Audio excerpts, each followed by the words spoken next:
It's Tuesday, June 10th, and this is the evening commute of Mike and Bike.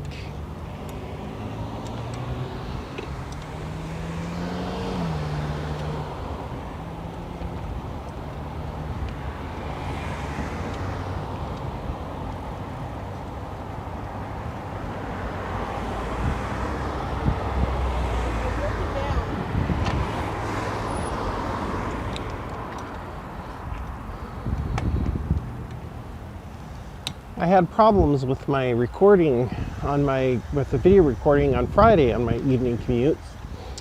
I couldn't, the file got corrupted somehow and I couldn't recover it. So I just skipped the producing the Friday's commute.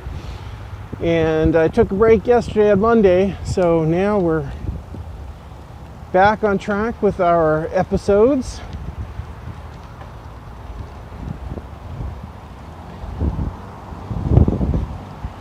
Right now I'm listening to this American Life episode about hoaxing oneself, which kind of gets back to some subjects we talked about of having to believe in yourself and making your own realities in the past.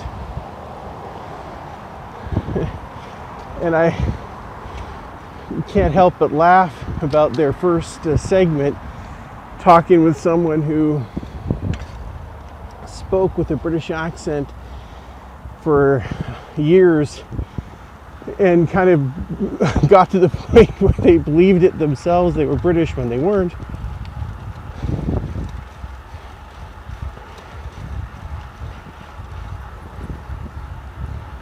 And even would argue with others that they really were British with their own family when they knew that when their own family knew they obviously weren't. Well, I had a minor case of that. I remember, I think it was the 5th or the 6th grade. Gosh, I can't even remember. I went speaking with a British accent for a while in elementary school with an English accent. Some terrible thing that I concocted. And I think it was because I had an English teacher who I really admired at the time. Mrs. Waugh, I remember that quite vividly. Of course, it never really helped much with making friends in a rural community, in a rural school out in the farming area of Alberta, Canada. But I think I was at a point in my life where I didn't really want friends, or I felt that no other kids liked me, and so a pox on all them anyway. So anything I could do to show my superiority to them is a way to thumb my nose at them, I guess. How all that came to be, I'm not really sure. You know, did kids not like me because I was stuck up and a stuck-up snob, or did I become a stuck-up snob because kids didn't like me?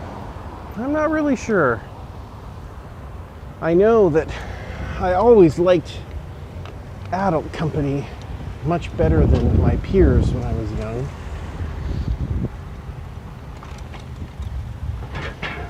And I was always a very easy kid. A teacher's pet kind of sort, I suppose.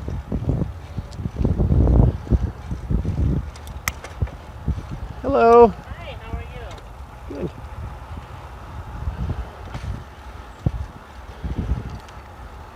I just loved. Hi.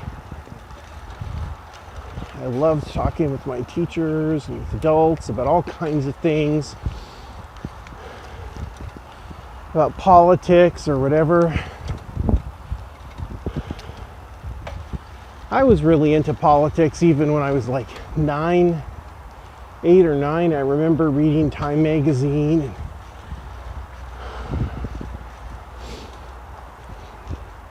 And I remember going to...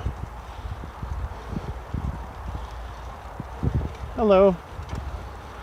I remember going to political campaign activities in Alberta in the late 70s, I guess. Meeting Joe Clark, who was once the Prime Minister of Canada. He actually was the Member of Parliament for my area of Alberta at the time. I remember meeting his wife, Maureen McTeer. Yep.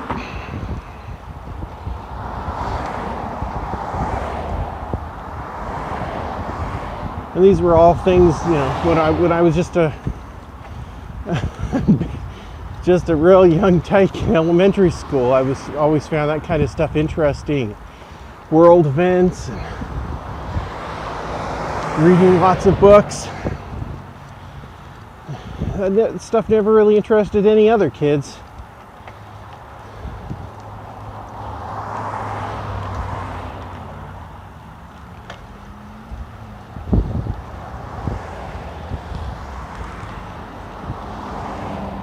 So I guess I don't really think that my snobbishness was all just some affectation, or that, I mean, I certainly embraced it at some point, kind of as a self-defense mechanism, I think. But I think my interests simply were different than most other kids, and then that set me apart, and then somehow I didn't know how to deal with it, so I started acting way out.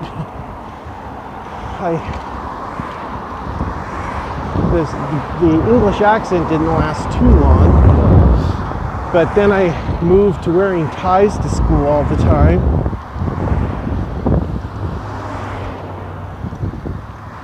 I remember my relatives would call me, would make fun of me, calling me Alex P. Keaton or whatever, because Alex from that show, The Family Ties, because I would always, they had that character in the show was always dressing in suits going to school, or ties and a sweater, just similar to what I did when nobody else did in my public schools. And we're not talking about the British public school variety.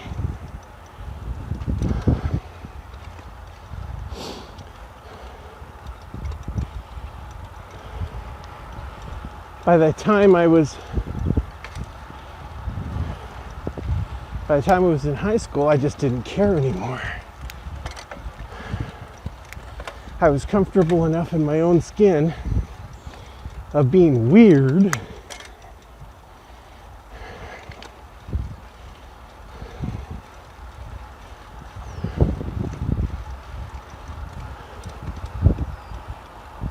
and in liking the things that I liked, that I didn't feel like I had to pretend to anybody about anything. All the ties ended, just wore blue jeans and normal shirts, but I didn't, and no accents anymore, just, well, my good old Canadian accent, and just was content to be interested in the things I was always interested in. It didn't matter.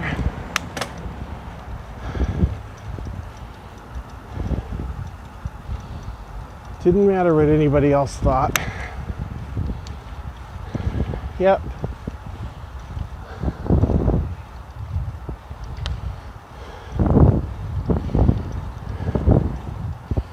Which I have no regrets about my childhood, but on the other hand, I don't feel I have a whole lot I can relate to from my own children. They don't have the same kind of experiences or the same kind of problems or challenges that I had either. Very different temperaments.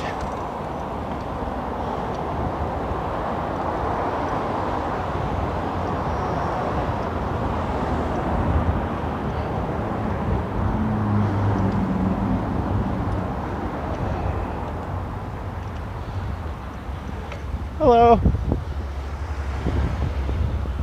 Oh, my kids are very smart. That definitely, but I think they're both more interested in socialization than I was.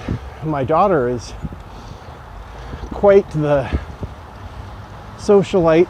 She gets along well with all kinds of kids, which is just fantastic. She's not elitist either, and she seems to be comfortable with all kinds of kids.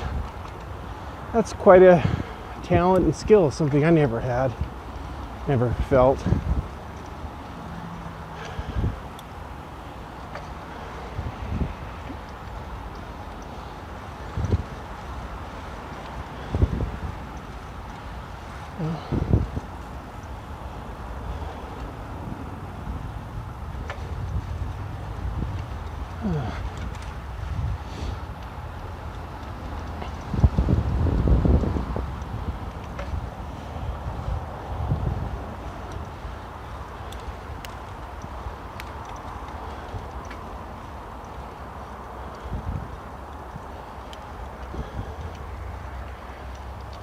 Speaking of Britain, I've been watching a lot of British shows lately, TV shows. I was watching one called Waking the Dead, which is a crime procedural, British crime show, where there's some specialized police group that is working on cold cases. And there's another one I started watching called Silk, about barristers at some legal inn, which is a peculiar British institution. It's very mysterious to me, like a law society or something. I enjoy Silk much better than Waking the Dead, though.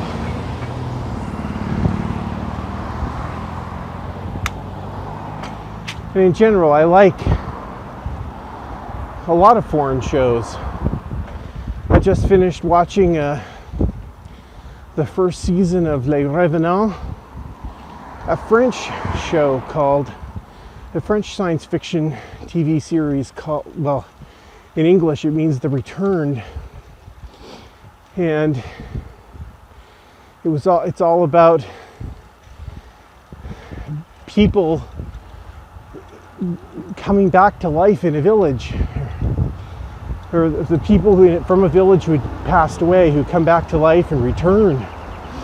And it wasn't like a zombie kind of movie, and the people would come back and they were normal. They couldn't remember how they didn't even know they'd died, couldn't remember their deaths. And it was all a big mystery as to why they were there, how they're coming back to life. My daughter was really into it as well, which was very wonderful. I was watching a German crime procedural called Lindholm for a while. I never really got into that too much. It was a female detective who was the star of the show. It's kind of funny, Lindholm, the opening bits are in some like 1970s TV production style. When I started watching the show first time, I thought, what is this, like some show from the 1970s? But I couldn't remember Lindholm when I lived in Germany. Never heard anybody talk about it as being some old show or whatever. But then after I watched it a little bit longer, I realized, no, that was just some kind of aesthetic that they used in the opening parts of the show.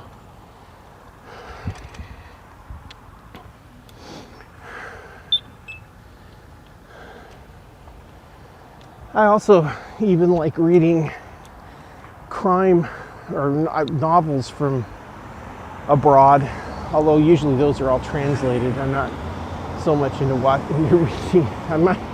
My foreign languages aren't good enough for me to read, and I'm not in a right adequate frame of mind, I guess, to read them in their original languages.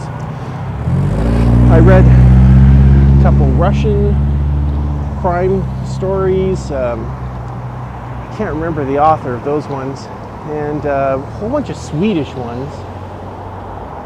Henning Mankell novels, and of course there's those novels that have been made into movies about the girl with the dragon tattoo. Is that Stieg Larsson? Something like that. Those were okay. Definitely you can tell the connection with the other Scandinavian crime genre. Like Henning Mankell, they all have a similar feel to me anyway. Who knew there was so much crime up in the Nordic countries? Then there was that TV series, The Bridge, that's, I think, a co-Swedish and Danish production.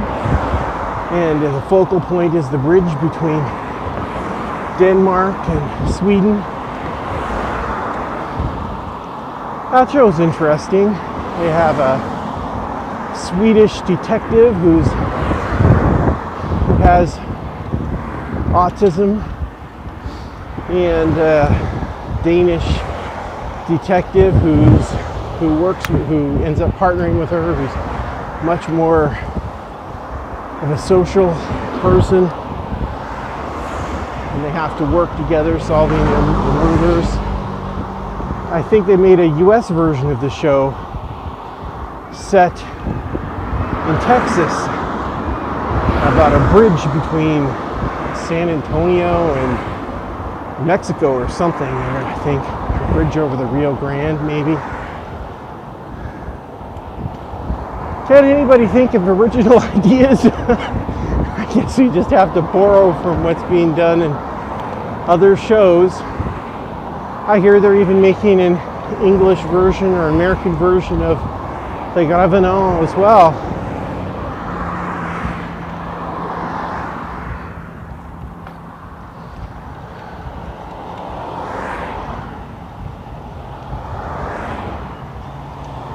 It's a pity they make it so hard to get these shows from foreign countries.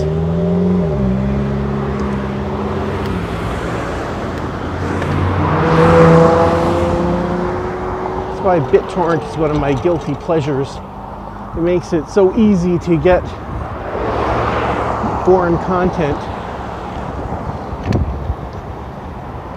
It's just amazing how many shows from different countries you can get on BitTorrent. I can even get like shows in Japanese. My son really likes those.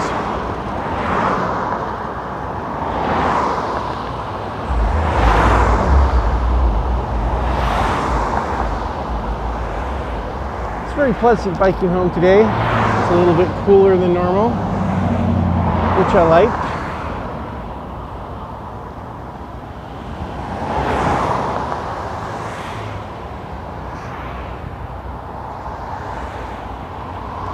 Not even too many people on bike paths today. That's always nice.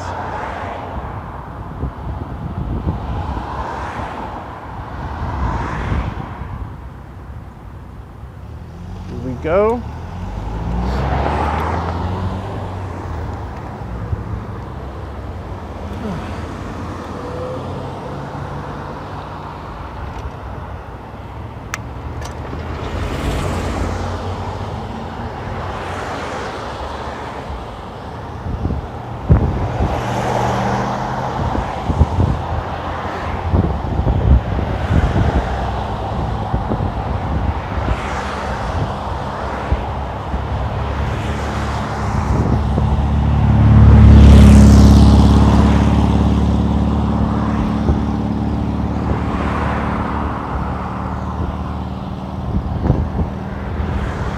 amazing they still have those Volkswagen Beetles on the road. Must be over 30 years since they made them, maybe longer. I don't think they were making them even in the 80s. I know they still make them in Mexico, or were until recently. They haven't sold them up here.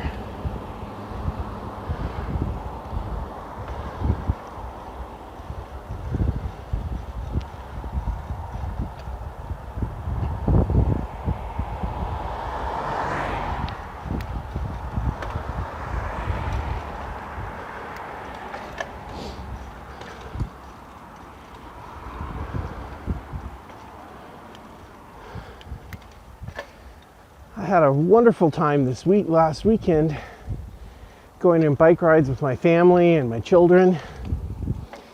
I got them all new used bicycles on Craigslist, because their older bikes were too small for them now. And it was just wonderful. The kids were really enthused in the bike rides, and bikes were much better than what they've had in the past, and we did a bunch of great rides. I told my son he now has an easy way to bribe his dad into getting things he wants. If he wants to go get an ice cream cone or something, he just say, "Hey Dad, let's go on a bike ride," and I'd be delighted to take him.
Lots of dog walkers out.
Speaking of other foreign shows, I've also quite enjoyed some Australian ones.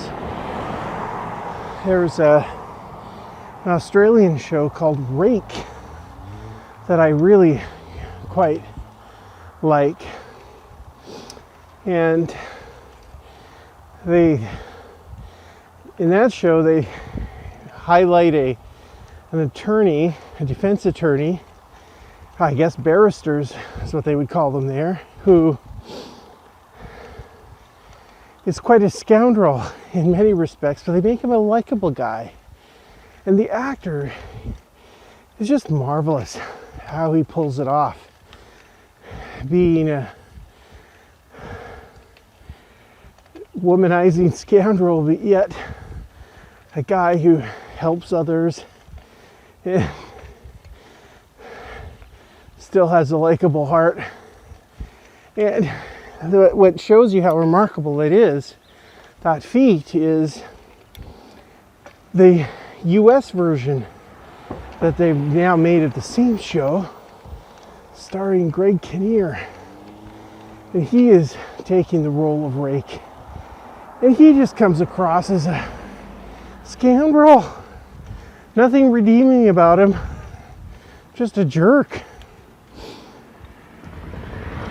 So that's a hard thing, I think, to get that balance if you're going to do a show like that.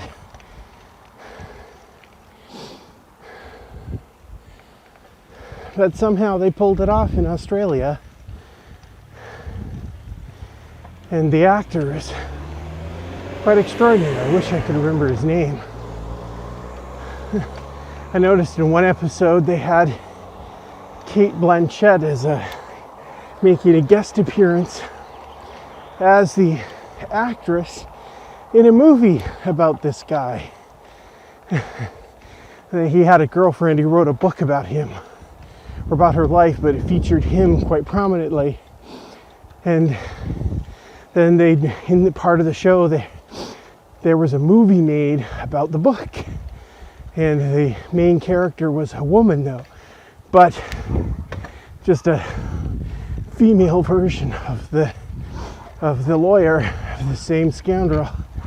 And so they had Kate Blanchett in that role in this mock movie. It was a little bit funny. Although I wouldn't say that was one of Kate's best roles.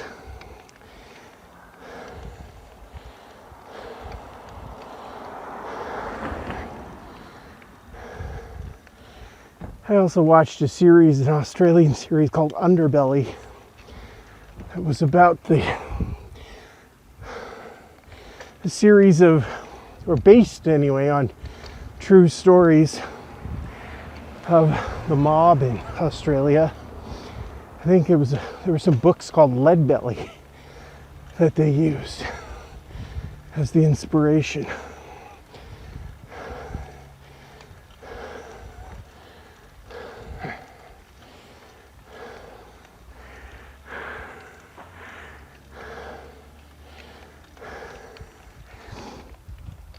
Of course, when you watch so many crime shows from around the world, you can certainly start to get jaded and think that the whole world is run by one great big group of criminals.